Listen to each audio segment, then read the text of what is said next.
जो चाहोगे सो पाओगे। एक साधु घाट किनारे अपना डेरा डाले हुए था।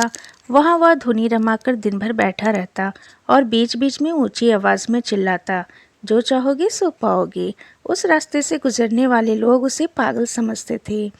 वे उसकी बात सुनकर अनसुना कर देते और जो सुनते वे उस पर हंसते थे। एक दिन एक बेरोजगार युवक उस रास्ते से गुजर रहा था। साधु की चिल्लाने की आवाज़ उसके कानों में भी पड़ी, जो चाहोगे सो पाओगे, जो चाहोगे सो पाओगे। ये वाक्य सुनकर वह युवक साधु के पास आ गया और उससे पूछने लगा, बाबा, आप बहुत देर से जो चाहोगे सो पाओगे चिल्ला रहे हो, क्या आप सच में मुझे वो दे सकते हो जो मैं पाना चाहता हूँ? साधु बोला, हाँ बेटा, लेकिन पहले तुम मुझे ये बताओ कि तुम पाना क्या चाहते हो।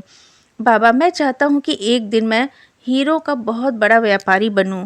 क्या आप मेरी ये इच्छा पूरी कर सकते हैं? युवक बोला, बिल्कुल बेटा, मैं तुम्हें एक हीरा और एक मोती देता हूँ, उससे तुम जितने चाहे हीरे मोती बना लेना। साधु बोला। साधु की बात सुनकर युवक की आंखों में आशा की ज्योति चमक उठी। फिर साधु ने उसे अपनी दोनों हथेलियां आगे बढ़ाने को कहा। युवक ने अपनी हथेलियां साधु के सामने कर दी। साधु ने पहले उसकी एक हथेली पर अपना हाथ रखा और बोला, बेटा, ये इस दुनिया का सबसे अनमोल हीरा है। इसे समय कहते हैं।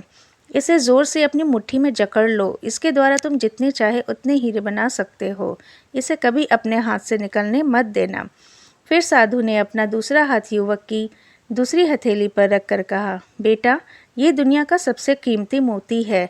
इसे धैर्य कहते हैं। जब किसी कार्य में समय लगाने के बाद भी वांछित परिणाम प्राप्त ना हो तो इस धैर्य नामक मोती को धारण कर लेना।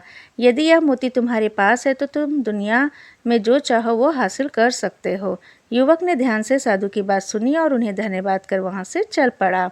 उसे सफलता प्राप्ति के 2 गुरु मंत्र मिल गए थे। उसने निश्चय किया कि वह कभी अपना समय व्यर्थ नहीं गंवाएगा और सदा धैर्य से काम लेगा। कुछ समय बाद उसने हीरे के एक बड़े व्यापारी के यहाँ काम करना प्रारंभ किया।